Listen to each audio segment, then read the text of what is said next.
현재 이 이론은 주식시장에서도 이어질 수 있다고 말하는 하이먼 민스키 모델인데요. 부동산의 경우에는 어떨지 실거래가 지수를 가지고 한번 표현을 해보겠습니다.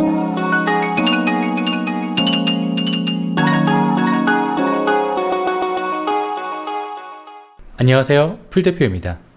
절대 잃지 않는 투자법이 있다면 여러분들은 어떻게 하시겠습니까? 최근 투자시장과 같이 연끌을 하여 투자하시겠죠?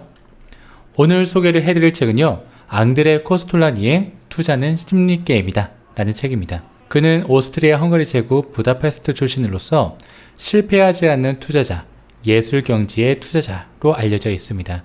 특히 코스톨라니의 달걀 모형 이론은 우리에게도 굉장히 친숙하게 다가와 있는 이론이기도 하죠. 지금부터 들려드리는 이야기는 투자시장에서 70년 동안 몸담아 있으면서 느꼈던 시장 참여자들의 감정, 즉 심리의 변화를 집중적으로 이야기합니다. 현재 이분이 살아계셨다면 이분을 만나는데 저의 전 재산을 들여서라도 만나 뵙도록 노력을 했을 것입니다. 아니, 인생의 목표로 삼았을 것입니다. 하지만 이미 돌아가셨기에 이분의 저서에서 그가 느꼈던 투자 방법과 투자시장의 형태를 배워보고자 합니다. 불과 투자시장에서 10년도 안 된 새내기가 느꼈을 섣부른 예측에서 시작되는 교만, 어리석음 등등등, 이것들이 불러일으킬 잘못된 미래를 충분히 예방할 수 있다고 확신합니다. 아직 투자시장에 접근하지 않은 분과 이제 3년도 안 된 분들 역시 중용의 마인드를 가지며 후회하지 않을 선택을 할 수 있도록 기본기를 갖출 수 있을 것입니다. 감히 이러한 이야기를 해주는 사람은 이제껏 없었습니다. 어디에 투자해라, 나처럼 어떻게 하여라, 투자하지 말아라 등등, 이러한 이야기들로 가득한 불완전한 투자시장 속에서 감히 가장 솔직하고 냉철한 이야기의 책이 아닐까 생각을 해봅니다.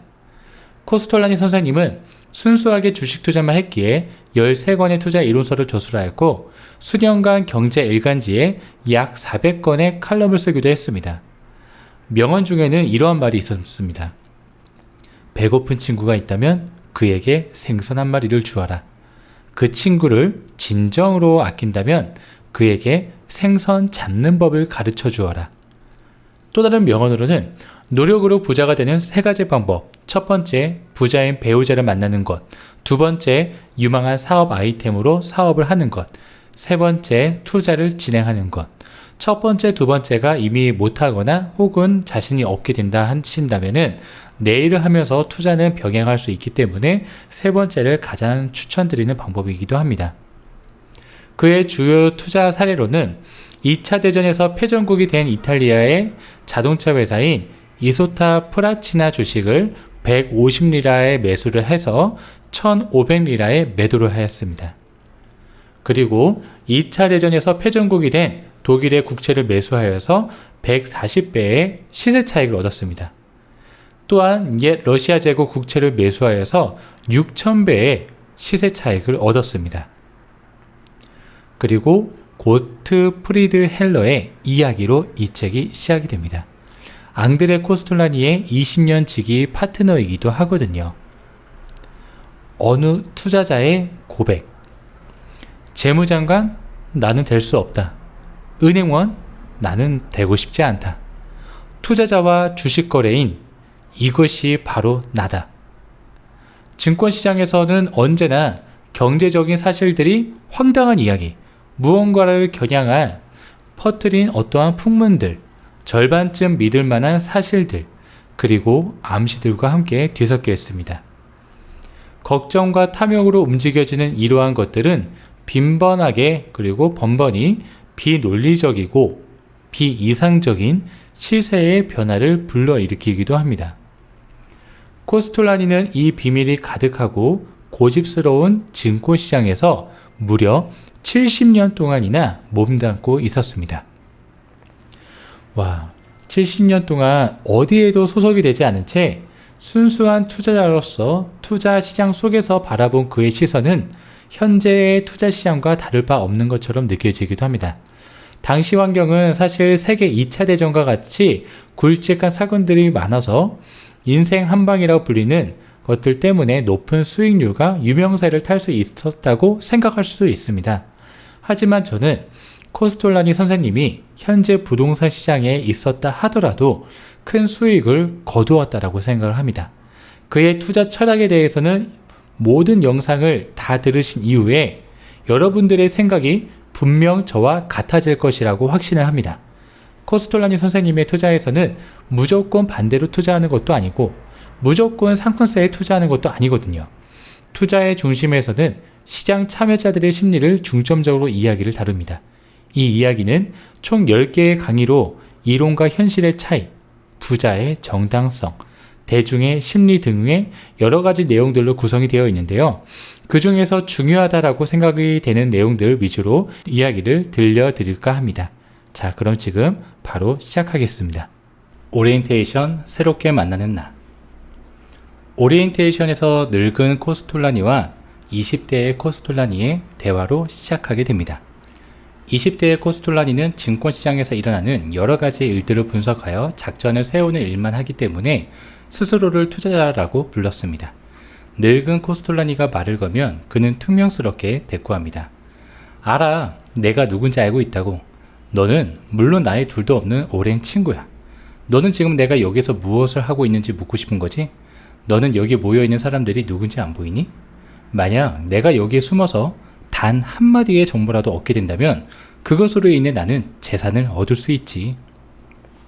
상황을 살펴보니까 젊은 코스톨라니는 투자를 위한 주요 정보들이 고위층의 대화에서 힌트를 얻어 투자 예측을 할 수 있다고 확신을 하고 있는 것 같습니다. 물론 경제적인 방향성을 결정하는 고위층의 이야기는 정말 중요한 정보이기 때문에 빠른 결정을 하는 데 도움이 될 수 있을 것도 같네요. 그럼 조금만 더 들어볼까요? 아뿔싸, 내가 정보를 그토록 중요하게 받아들이고 있었다니 놀랍구나. 너는 정보를 얻다는 파산한다 라는 나의 격언도 모르니? 그럼 너는 여기에 모인 사람들이 너보다 모르고 있었다고 주장하고 싶은 거야? 물론 수치들이야 잘 알고 있겠지. 경제 상황에 따라 누군가는 통화량을 늘리자고 하고 다른 사람은 줄이자고 해. 만약 그들이 현재의 상황을 정확히 평가할 수 없다면 어떻게 그들이 미래를 예측할 수 있겠니? 거봐, 그러니까 너는 늘다리 취급을 받는 거야. 오늘날 사람들은 컴퓨터와 다른 분석 방법을 사용하고 있어. 도대체 너는 그런 것도 모르니? 허허, 너희들은 이미 이 모든 것들이 정확한 학문일 거라고 믿고 있지. 하지만 학문을 다루는 대학에서 이런 회의를 개최한다는 것 자체가 어불성설이야. 경제학이나 재정학은 학문이 아니기 때문이지. 그건 예술이야. 너는 왜 그렇게 비관적이야?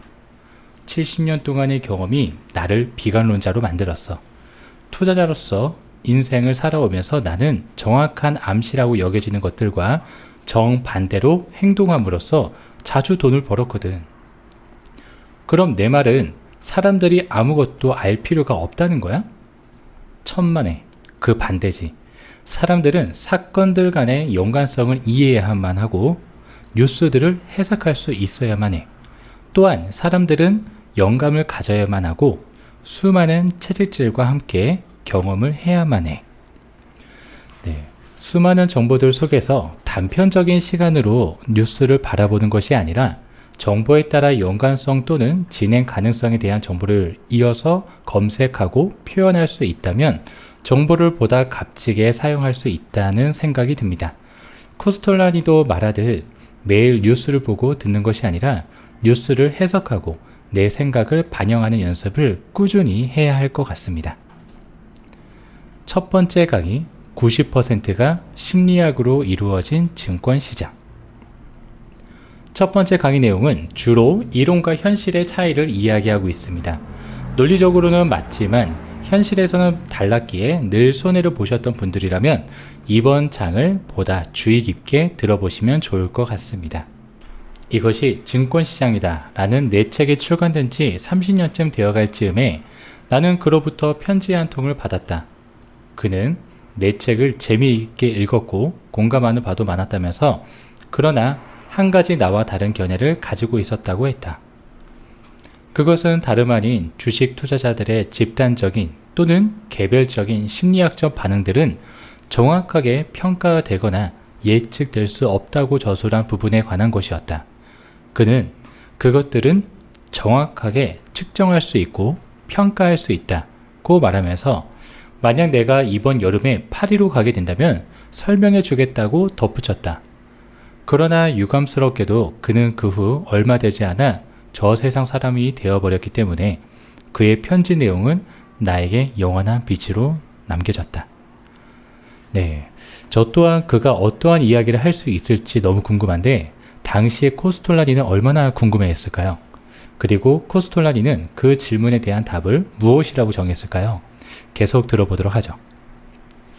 나는 어떤 이유들이 그로 하여금 대중의 심리가 개선될 수 있다는 견해를 갖게 했을까에 대해서 그 후로 많은 생각을 해보았다. 오랫동안 숙고를 거듭한 끝에 나는 비로소 다음과 같은 결론에 도달했다. 개인 또는 대중보다 깊은 심리적 동기들 및 특정 상황에서의 그들의 반응은 사실 예측할 수 없다. 그리고 개개인이 내리는 결정들이 모였을 때 그 합계의 강도, 즉 대중의 심리적 반응의 강도와 시점들을 알 수 없다. 하지만 경험이 있는 증권인이라면 실제 예측할 수는 없겠지만 예감 또는 추측은 할 수 있다. 하이먼 민스키 모델을 좀 가져와 봤는데 이게 심리 사이클의 일반적인 주식시장에서의 상황입니다. 심리적인 시세의 등락은 자맹기, 인지기, 열광기, 청산기로 이루어지고 있다라고 이야기를 하고 있습니다. 자맹기 때 매수를 진행한다면 가장 완벽한 투자 시점으로 이야기할 수 있겠지만 그 시점에서는 이러한 투자 방법이 있었다라는 사실조차 인지하기 힘들다 보니 꾸준하게 투자를 하시는 분이 아니라면은 자맹기에 투자를 하는 것은 매우 어렵습니다. 그리고 이후에 인지기는 현명한 투자자들이 투자로 수익을 거두었다 라는 이야기를 투자에 평소에 관심이 있던 사람들이 들어가는 시점이라고 볼 수 있겠습니다. 인지기는 서서히 알려지는 기간이 또 길다 보니 가장 긴 시간을 차지하고 있고요. 그리고 이 또한 꼭지가 아닐까라는 두려움으로 1차 하락이 이어지게 됩니다. 그리고 다시 상승을 이어간다면 열광기에 접어들게 됩니다. 부동산에서는 경매 입찰장에 아이를 업고 오는 시점이라고 불리기도 하는데요. 동네 카페에만 가더라도 부동산 이야기로 그리고 여기저기에서 단기간의 고수익에 대한 자신감으로 충만해 있다 보니 전문가라고 이야기하는 사람들과 강사들이 가장 많이 배출되는 시점이기도 합니다. 그래프에서 보이시다시피 가장 가파른 상승이 열광기에 있었기 때문에 가격에 대한 부담과 그 외 변수들로 인해 청산기가 시작이 됩니다. 처음에는 그럴 리 없어 라고 생각할 수도 있겠지만 2차 하락을 경험하게 된 이후에는 모두 공포, 즉 멘붕 상태에 빠지게 됩니다. 현재 이 이론은 주식시장에서도 이어질 수 있다는 라고 말하는 하이먼 민스키 모델인데요. 부동산의 경우에는 어떨지 실거래가 지수를 가지고 한번 표현을 해보겠습니다. 해당 자료는 전국 실거래가 지수이고요. 2014년에서 2015년은 자맹기, 2016년에서 2019년 3분기까지는 인지기, 2019년 4분기에서 2021년 3분기까지는 열광기, 그리고 여기에서 더 올라간다면 열광기가 다시 이어질 수 있겠지만 열광기에서 보여주는 상승률은 너무 가파르기 때문에 열광기보다는 청산기로 이어질 가능성이 높아 보이기도 하죠. 하지만 이것은 확신하기에는 다소 어려움이 있습니다. 실거래 데이터가 없는 2006년 이전의 데이터로 한번 확인을 해보기 위해서 KB 지수를 활용해서 전국 지수를 만들어 보았는데요. 98년 IMF 이후 자맹기가 바로 이어지고 이후에 인지기가 형성이 되면서 투자에 관심 있는 사람들이 점차 인지하기 시작을 하게 됩니다. 그리고 2002년 월드컵으로 인한 강력한 국가 호재가 있었기에 토지, 주택 모두 동반 상승하는 시기를 보여주면서 전국적으로 열광기에 돌입하게 됩니다. 이후에는 참여정부가 들어서면서 많은 부동산 억제 정책이 쏟아지면서 심리적인 영향으로 청산기에 진입하게 되었는데요. 1년이 지난 이후에는 자맹기, 인지기 없이 바로 또다시 열광기로 이어집니다. 이는 부동산 억제 정책으로 부동산을 안 사고 싶은 게 아니라 못 사게 만들었기에 축적된 상승 에너지가 가파르게 상승하는 모습을 보여주었습니다. 그리고 상당히 긴 시간 동안 말이죠. 이후에 리먼 상태의 영향으로 청산기에 돌입이 되었고, 그리고 이번에는 기존처럼 바로 열감기가 이어지지 않고 자면기가 이어졌습니다. 이처럼 같은 순서대로 심리 사이클이 움직이는 것이 아니기 때문에 대중의 심리를 정확하게 예측한다는 것은 코스톨레니가 말하는 것처럼 가끔은 빗나갈 수도 있는 예감 또는 추측이 아니었을까 생각을 해봅니다. 자, 그러면 다시 책으로 넘어올게요.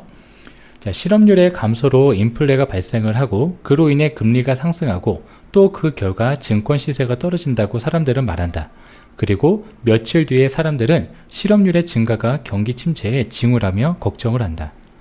자꾸만 커지는 무역 수지 적자가 바람직한 것으로 해석되기도 하는가 하면은 너무 많은 수출은 물가 상승을 야기한다는 이유로 부정적으로 받아들여지기도 한다. 어떤 때는 달러와의 강세가 바람직한 것으로 여겨진다. 왜냐하면 미 연방준비제도 이사회가 금리 인상을 하지 않아도 되기 때문이다. 참 논리적인 것 같아 보인다. 그러나 며칠 안 가서 사람들은 달러와의 강세를 부정적인 요소로 간주한다. 이 모든 것은 단지 전문가의 기분에 달려있다. 네. 논리적인 이야기는 누군가를 설득하기에는 상당히 좋지만 경제와 관련된 모든 것은 예측 가능하냐, 그렇지 않냐로 결정이 되는 것 같습니다. 누구와 어떤 신념을 가지고 어떠한 이야기를 하든지 논리적인 이야기일 것은 분명합니다. 그러니까 전문가니까요. 하지만 모든 것은 전문가의 기분에 달려있기에 스스로 분석하고 평가할 수 있는 능력을 키우는 것이 가장 좋겠죠. 자, 책으로 다시 넘어올게요. 설명은 언제나 나중에 따라온다. 증권시장 또는 외환시장의 시세는 오르락 내리락 하며 움직인다. 그런 뒤에 수많은 참여자들, 즉 투자자, 투자 전문가, 그리고 분석가들은 서로 정반대의 주장들로 왜 그렇게 되어야만 했던가에 대해서 아주 그럴듯한 설명을 내놓는다. 시세가 먼저 뉴스를 만든다. 그리고 나서 뉴스가 퍼진다. 뉴스가 시세의 움직임을 만드는 것이 아니라 외부로부터의 뉴스가 언제나 시세의 상승에 결정적인 역할을 하는 것은 또 아니다. 투자자들은 이에 대한 실제적이고 물질적인 원인을 찾지 못하여 자주 비관적으로 된다. 대부분이 그러하다. 왜냐하면 그들은 깊이 사고하지 않고 외부 사건들을 심사숙고하지 않으며 그저 빨리 대박을 터뜨리고 싶어하며 투자에 참여하여 뭔가를 사거나 팔고 싶어하는 게임가, 즉 정력적인 인간들이기 때문이다. 이러한 사람들이 시장에 관여할수록 분위기는 더욱 불안정해진다. 네, 코스톨라니의 설명을 조금 풀어드리자면은 시장에 참여하는 사람들이 초기에는 각자의 객관적인 기준에 따라 투자를 결정할 수 있는 사람들이 참여를 하다가 열강기에 돌입을 하게 되면은 점차 대부분 사람들, 그리고 그것도 단기간 고수익을 바라는 사람들이 참여를 하기 때문에 시장의 분위기는 더 불안해진다는 이야기입니다. 이는 주식시장 용어로 이야기를 하자면 큰 손에서 작은 손으로 움직이면서 더욱 심리적으로 쉽게 흔들릴 사람들이 시장에 참여하기 때문에 폭락으로 이어질 수 있다라고 설명하고 있습니다. 즉, 시장의 가격은 기술적 심신 상태에 따라 달라진다라고 볼 수 있겠습니다. 다시 책으로 넘어가 보겠습니다. 다른 교수들은 나를 무식한 거짓말쟁이로 몰아붙인다. 그러면 내가 거짓말쟁이 늙은이인가? 아마도 대부분의 경제학 교수들은 객장에서 하루 24시간을 온전히 지낸 적이 한 번도 없을 것이다. 그러나 나는 70년이 넘도록 전 세계 70개의 증권시장을 돌아다니며 살아온 투자자이다. 네. 아무리 논리적인 설명을 할 수 있는 경제학 또는 그 외 교수님이라 할지라도 이론적으로는 분명히 틀리지 않았을 것입니다. 하지만 모든 것은 가격을 확인하기 위해 공부를 하는 것인데 가격은 대중의 심리 상태에 따라 움직이고 대중의 심리는 사실관계에 입각하는 것이 아니라 시세가 만든 후행 결과인 뉴스를 보고 판단하기 쉽습니다. 부동산도 마찬가지로 지속적인 강의만 진행하는 사람들보다 현장 임장도 지속적으로 다니고 사실관계도 객관적으로 파악하기 위해 노력하는 사람들에게 듣는 것이 보다 현명한 판단이 될 수 있습니다. 물론 저는 그러한 것 같은데 네, 오늘 이야기는 여기까지 하도록 하겠습니다. 코스톨라니의 투자는 심리게임이다 라는 내용에서 파악해볼 내용이 너무나도 많은데요. 다음 두 번째, 세 번째 강의도 정말 알짜배기 내용들이 많습니다. 단순히 책만 설명하는 것이 아니라 부동산 시장과 접목하여 보다 현실적인 이야기로 들려드릴 수 있도록 지속적으로 한번 이어나가 보도록 하겠습니다. 어제보다 1% 나은 오늘이 되시길 바라며 이상 풀대표였습니다. 감사합니다.